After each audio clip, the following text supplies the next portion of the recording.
नमस्कार दोस्तों। आज मैं फिर एक नए टॉपिक के साथ आपके सामने उपस्थित हूँ और आज एक बहुत ही महत्वपूर्ण टॉपिक लेने वाला हूँ जिसका नाम है काल। आज हम चर्चा करेंगे इस काल टॉपिक के ऊपर। समझे थोड़ा ध्यान से, बहुत ही इम्पोर्टेंट है और रीट के पेपर में हर बार इस टॉपिक से कोई ना कोई एक क्वेश्चन पूछा भी गया है। काल जो है वह एक समय की अवधारणा है। काल जो शब्द है यह समय की एक अवधारणा है। ध्यान रखें, काल एक स्थिति है, काल एक स्थिति है, काल एक दशा है। इस काल के द्वारा कार्य कब पूरा हुआ इसका हमें बोध होता है। काल जो है उससे हमें यह पता चलता है कि कोई भी कार्य कब पूरा हुआ है। तो इस ध्यान रखें, ये काल जो है एक समय की अवधारणा है। काल यह एक स्थिति है, दशा है और काल के द्वारा हमें पता चलता है कि कोई भी जो कार्य किया गया है वह पूरा कब हुआ है। ध्यान रखें, काल का जो बोध होता है वह क्रिया के द्वारा होता है। काल का जो पता है वह किसके द्वारा होता है? क्रिया के द्वारा। तो काल का पता जिसके द्वारा हमें चलता है वह है क्रिया, अर्थात कार्य कब पूरा हुआ है। और कार्य के पूरे होने के समय के आधार पर इस काल के मुख्य रूप से 3 प्रकार हैं। पहला है वर्तमान काल। वर्तमान का अर्थ है चलता हुआ समय, अर्थात चलते हुए समय में कार्य के होने का बोध होगा तो वही कौन सा काल होगा? वर्तमान काल। दूसरा है भूतकाल। भूत का अर्थ है बीता हुआ समय, अर्थात कोई कार्य बीते हुए समय में पूरा हुआ है, इसका हमें बोध किस काल से होता है? वह है भूतकाल। तीसरा है भविष्यकाल। ध्यान रखें, ये जो भविष्यत काल है इसके द्वारा हमें यह पता चलता है कि कोई भी कार्य आगे आने वाले समय में पूरा होता है। तो दोबारा समझें, क्रिया का वह रूप जिससे वर्तमान समय में हमें किसी कार्य के होने का बोध होगा वह कहलाता है वर्तमान काल। क्रिया का वह रूप जिसके द्वारा किसी बीते हुए समय में कार्य के होने या बीते हुए समय में ही कार्य के जारी रहने का बोध होता है वह है भूतकाल। और क्रिया का वह रूप जिससे हमें आगे आने वाले समय में कार्य के होने या होने की संभावना का बोध होता है वह कहलाता है भविष्यकाल। मैं आज चर्चा करूंगा सबसे पहले आपके सामने भूतकाल। तो मैंने अभी आपको बताया कि क्रिया के जिस रूप से बीते समय में, क्रिया के जिस रूप से बीते समय में कार्य के होने का बोध हो, कार्य के होने का बोध हो, तो वह कौन सा काल होता है? वह भूतकाल कहलाता है। ये बिल्कुल क्लियर है कि जो कार्य होगा वह बीते समय में होगा। अब बीते समय में कार्य के होने की 6 स्थितियां हैं। आप समझे थोड़ा ध्यान से, बीते हुए समय में भी कार्य के होने की 6 स्थितियां हैं और इसी आधार पर भूतकाल को हम कितने प्रकारों में बांटते हैं? 6 प्रकार। आप अच्छे से समझें, जो भूतकाल है वह कितने प्रकारों में है? 6 प्रकार। सबसे पहले मैं बात करूं सामान्य भूतकाल। सबसे पहले मैं बात कर रहा हूं सामान्य भूतकाल। एक बात आप अच्छे से समझें कि कार्य बीते समय में ही पूरा होता है और क्रिया का वह रूप जो बीते समय में कार्य के पूरे होने का बोध कराता है वह कहलाता है भूतकाल।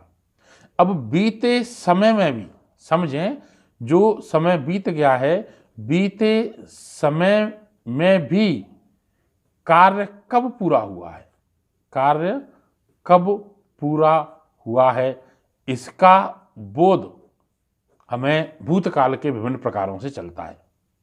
जैसे मैं बात करूं सामान्य भूतकाल। भूतकाल का पहला जो प्रकार है, कुल 6 प्रकार का है, पहला प्रकार है सामान्य भूतकाल। तो समझें, यह वह है जिससे हमें किसी भी कार्य के बीते समय में पूरे होने के समय का कोई भी बोध नहीं होता है। सामान्य भूतकाल वह है जिससे हमें बीते समय में कार्य के पूरे होने का समय का बोध नहीं होता है, अर्थात जैसे मैं उदाहरण आपके सामने प्रस्तुत करूं सामान्य भूतकाल का कि मोहन ने गाना गाया।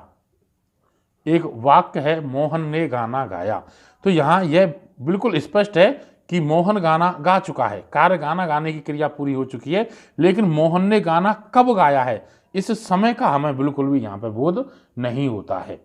दूसरा उदाहरण लिखूं जैसे कि पाकिस्तान ने भारत पर हमला किया। पाकिस्तान ने भारत पर हमला किया। यहाँ पर ये जो सेंटेंस है इस वाक्य से हमें पता चलता है कि बीते समय में ही पाकिस्तान ने भारत पर हमला किया है और यह भूतकाल का उदाहरण है, लेकिन बीते हुए समय में भी गाना गाने का या हमला करने के समय का कोई बोध नहीं होता है। तो भूतकाल का वह प्रकार जिसमें कार्य के बीते समय में पूरे होने के समय का कोई बोध नहीं होता है, वह भूतकाल का कौन सा प्रकार होता है? सामान्य भूतकाल। ध्यान रखें अच्छे से, समय कार्य बीते समय में पूरा होगा, लेकिन बीते समय में भी कब पूरा होगा इसके 6 स्थितियों के आधार पर ही भूतकाल को 6 प्रकारों में बांटा गया है और मैंने चर्चा की है सामान्य भूतकाल की। यह वह काल है जिसमें क्रिया के द्वारा बीते समय में कार्य के पूरे होने के समय का बिल्कुल बोध नहीं होता है और यही स्थिति है सामान्य भूतकाल। दूसरा यहाँ मैं बात करता हूँ, दूसरा भूतकाल का जो प्रकार है वह है आसन्न भूतकाल। आसन्न भूतकाल समझे थोड़ा ध्यान से, यह वह स्थिति है जो वर्तमान काल से तुरंत पहले की होती है, अर्थात वर्तमान समय से क्षणभर पहले की जो स्थिति है वह कहलाती है आसन्न भूतकाल। यह जो आसन्न भूतकाल है यह भूतकाल के अंतिम क्षण को वर्तमान काल से अलग करता है और इसमें यह पता चलता है कि कार्य बीते समय में तुरंत पहले ही पूरा हुआ है। कार्य बीते समय में तुरंत पहले ही पूरा हुआ है, अर्थात वर्तमान से क्षणभर पहले की जो स्थिति है वह कहलाती है आसन्न भूतकाल। इसमें जो कार्य है वह बीते समय में अब से तुरंत पहले, वर्तमान से तुरंत पहले ही कार्य के पूरे होने का बोध होता है और यही वजह है कि इसमें हम सहायक जो क्रिया है वह है का प्रयोग करते हैं। ध्यान रखें, इसके मैं उदाहरणों की बात करूं आसन्न भूतकाल की तो आप बिल्कुल समझ लें कि जो सामान्य भूतकाल है, जो सामान्य भूतकाल के वाक्य हैं जिसमें हमें समय का बिल्कुल बोध नहीं होता है, उसमें है एक वचन और है बहुवचन अगर सहायक क्रिया जोड़ दी जाती है तो वह आसन्न भूतकाल बन जाता है। जैसे मैं एक उदाहरण लिख दूं कि राम ने अखबार पढ़ा है। राम ने अखबार पढ़ा है, इससे हमें पता चल रहा है कि राम ने अखबार तुरंत पहले ही पढ़ा है। राम ने जो अखबार पढ़ा है वह तुरंत पहले ही पढ़ा है। चीन ने भारत पर आक्रमण किया है। चीन ने भारत पर आक्रमण किया है, तो ये तो क्लियर है कि आक्रमण कर चुका है, लेकिन तुरंत पहले ही आक्रमण किया है, अर्थात इस जो आसन्न भूतकाल है इस काल में हमें पता चलता है कि जो कार्य पूरा हुआ है वो तुरंत पहले ही पूरा हुआ है। वर्तमान से क्षणभर पहले की जो स्थिति होती है वह आसन्न भूतकाल की होती है। तीसरा जो प्रकार है वह मैं बात करूंगा भूतकाल का पूर्ण भूतकाल। जैसा नाम से पता है कि कार्य पूरा हो चुका है बीते समय में ही, और यह वह स्थिति है जिसमें हमें पता चलता है कि जो बीते समय में कार्य है वह बहुत समय पहले पूरा हुआ है, बहुत समय पहले पूरा हुआ है। इससे हमें यह पता चलता है कि जो कार्य किया गया है बीते समय वह बहुत समय पहले ही पूरा हो चुका है। ध्यान रखें, ये तीसरी स्थिति है जिसमें कार्य बहुत समय पहले ही पूरा हो चुका है। जैसे मैं एग्जाम्पल की बात करूं, राम ने अखबार पढ़ा था। राम ने अखबार पढ़ा था। अगर इस वाक्य को आप ध्यान से पढ़ते हो तो आपको पता लगेगा कि राम अखबार पढ़ने का जो कार्य है वह बहुत पहले ही पूरा कर चुका है। दूसरा मैं वाक्य लिखूं, उसने नाटक देखा था, अर्थात नाटक देखने का जो कार्य है वह बहुत समय पहले पूरा हो चुका है। तो अर्थात भूतकाल का वह प्रकार जिसमें किसी भी कार्य के बहुत समय पहले पूरा होने का बोध होता है वह पूर्ण भूतकाल होता है। तो ये हमने 3 प्रकारों की बात की है। सामान्य भूतकाल जिसमें हमें किसी भी कार्य के बीते समय में पूरा होने के समय का बिल्कुल बोध नहीं होता। आसन्न भूतकाल तुरंत पहले ही कार्य पूरा हुआ है, वर्तमान से क्षण भर पहले की जो स्थिति है वह कहलाती है आसन्न भूतकाल। तीसरा प्रकार पूर्ण भूतकाल, इसमें कोई कार्य बीते समय में बहुत समय पहले पूरा हुआ है, इसका हमें बोध होता है।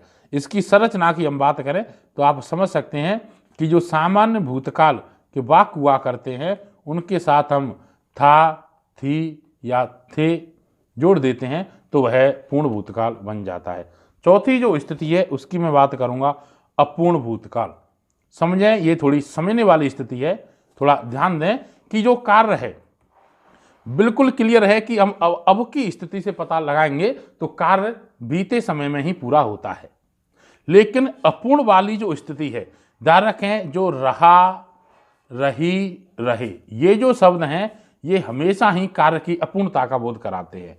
लेकिन अब के हिसाब से बात करेंगे तो कार्य तो पूरा हो चुका होगा, भूतकाल तो निकल चुका वाला समय है। तो यहां पर जो अपूर्णता की स्थिति आएगी ये उस समय की आएगी कि जो वाक्य, जो बात या कथन बोली जाएगी उसमें हमें ऐसा लगेगा कि जो कार्य बहुत समय पहले पूरा हो रहा था हम तब वहां उपस्थित थे और हमने बहुत समय पहले कार्य को अपने सामने होते हुए देखा था।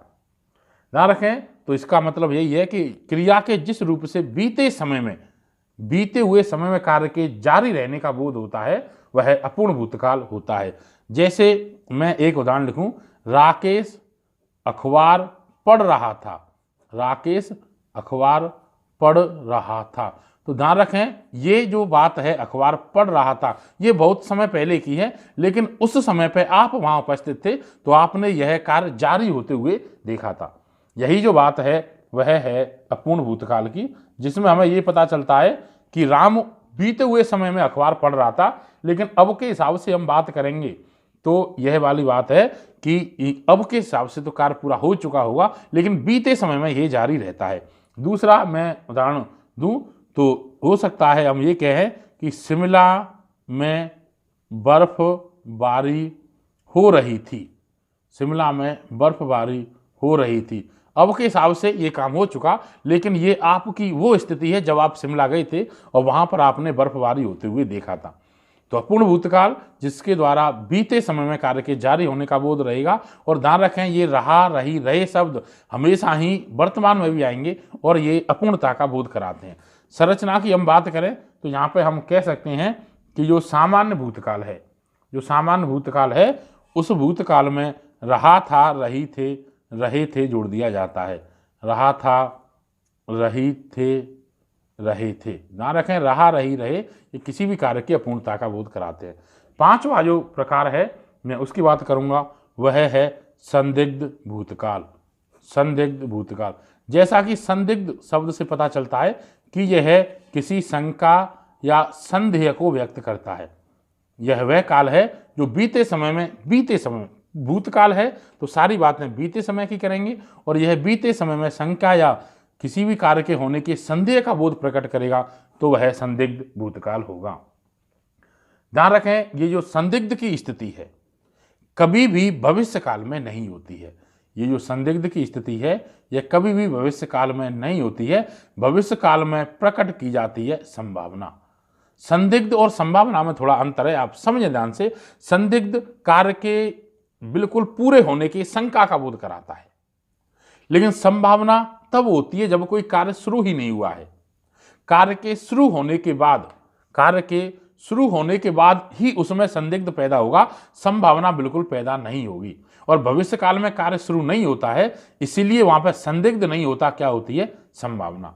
समझें, कार्य शुरू हो गया तो कार्य शुरू होने के बाद कोई संभावना व्यक्त नहीं होती, सिर्फ उसके पूरे होने या न होने की शंका या संदेह रहता है।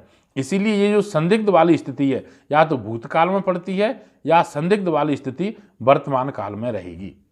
लेकिन भविष्य काल में तो कार्य शुरू ही नहीं हुआ, इसलिए वहां पे कोई भी संदिग्ध की स्थिति नहीं रहेगी। और कार्य के शुरू होने से पहले ही अगर हम वहां पर संदिग्ध या शंका प्रकट करते हैं तो वह मात्र संभावना होती है। तो ध्यान रखें, भूतकाल में ध्यान रखें, इस बात का आप नोट करते चलें। नहीं समझ पा रहे हो यहाँ पे तो लिख लें मेरी बातों को। भूतकाल में कभी भी कार्य की संभावना प्रकट नहीं होती, क्योंकि भूतकाल में तो क्लियर है, कार्य हो चुका या उस समय पर हो रहा होगा या अब हम शंका व्यक्त कर सकते हैं। लेकिन कभी भी भूतकाल में आप क्या व्यक्त नहीं करोगे? संभावना। और इसीलिए कभी भी भूतकाल का प्रकार नहीं होता संभाव्य भूतकाल। तो यहां हम बात कर रहे थे संदिग्ध भूतकाल की। बीते समय में भी कार्य के होने की शंका या संदेह का प्रकट होता है तो वह संदिग्ध भूतकाल होता है। जैसे मैं बात करूं, राम ने अखबार पढ़ा होगा, राम ने अखबार पढ़ा होगा। तो यहां पर यह संदिग्ध या शंका प्रकट हो रही है, संदेह प्रकट हो रहा है कि राम ने अखबार पढ़ा होगा। लेकिन यह वाक्य भी है भूतकाल का ही, बीते समय का ही बोध है, लेकिन बीते समय में अखबार पढ़ने का संदिग्ध या संदेह का बोध हो रहा है इस वाक्य से, इसलिए यह संदिग्ध भूतकाल हो गया। आप अच्छे से समझ लें कि राम ने अखबार पढ़ा होगा, संभावना संदिग्ध संदेह प्रकट हो रहा है भूतकाल में, बीते समय में कार्य के होने की, और यही रीजन है कि यहाँ संदिग्ध है। दूसरा मैं बात करूं, वर्षा हो चुकी होगी, वर्षा हो चुकी होगी। तो ये भी एक संदिग्ध संदेह प्रकट कर रही है भूतकाल में कि वर्षा हो चुकी होगी या अभी हो रही होगी। अगर मैं कहूं कि वर्षा हो रही होगी, वर्षा हो रही होगी, तो यहां पर ये जो है अपूर्ण भूतकाल को दर्शाएगा कि वर्षा अभी होके पूरी नहीं हुई है, वहां पर अभी हो रही होगी। ध्यान रखें इस बात को। तो ये पांचवा प्रकार था संदिग्ध भूतकाल, जिसमें बीते समय में कार्य के पूरे होने की संदेह या शंका का बोध होता है। संदिग्ध कभी भी भविष्य काल में नहीं होता, भविष्य काल में मात्र संभावना होती है, और भूतकाल में कभी भी संभावना नहीं होती है। आपको अच्छे से समझें। और संदिग्ध और संभावना ये दोनों ही वर्तमान काल का हिस्सा है। जब मैं वर्तमान काल पढ़ाऊंगा तब आपको थोड़ा बताऊंगा। अंतिम जो छठवां प्रकार है वह है हेतु मद भूतकाल, हेतु मद भूतकाल। ध्यान रखें ये जो प्रकार है यह शर्त वाला है। इंग्लिश में जो कंडीशनल वाक्य होते हैं, कंडीशनल सेंटेंस होते हैं, शर्त वाला जो वाक्य है वह कहलाता है हेतु मद। ध्यान रखें ये जो शर्त है हेतु मद है, या तो यह केवल भूतकाल में होती है या यह भविष्य काल में होती है। यह कभी भी जो हेतु मद है, कभी भी वर्तमान काल में कोई भी वाक्य हेतु मद या शर्त वाला नहीं होता। जैसे मैं कहूं, यदि तुम पढ़ते तो जरूर पास हो जाते, यदि तुम पढ़ते तो जरूर पास हो जाते। ये भूतकाल की बात है। हेतु मद में रिजल्ट भी हम निकाल देते हैं कि तुम पढ़ते तो पास हो जाते। ये हेतु मद वाली बात है कि यदि तुम पढ़ते तो पास हो जाते, या मैं कहूं कि यदि तुम पढ़ोगे तो पास हो जाओगे। भविष्य की अगर मैं शर्त जोड़ूं, अगर भविष्य काल से शर्त जोड़ूं, आगे आने वाले समय से जोड़ूं, तो वह जो स्थिति है वह पड़ती है किसकी? भविष्य काल की। वह किसकी स्थिति होती है? भविष्य काल की। अर्थात यदि तुम पढ़ोगे तो पास हो जाओगे, ये जो स्थिति है वह काय की है? भविष्य काल की। भूतकाल में ध्यान रखें, मैं दूसरा एक उदाहरण और लिख दूं कि यदि तुम बुलाते तो मैं जरूर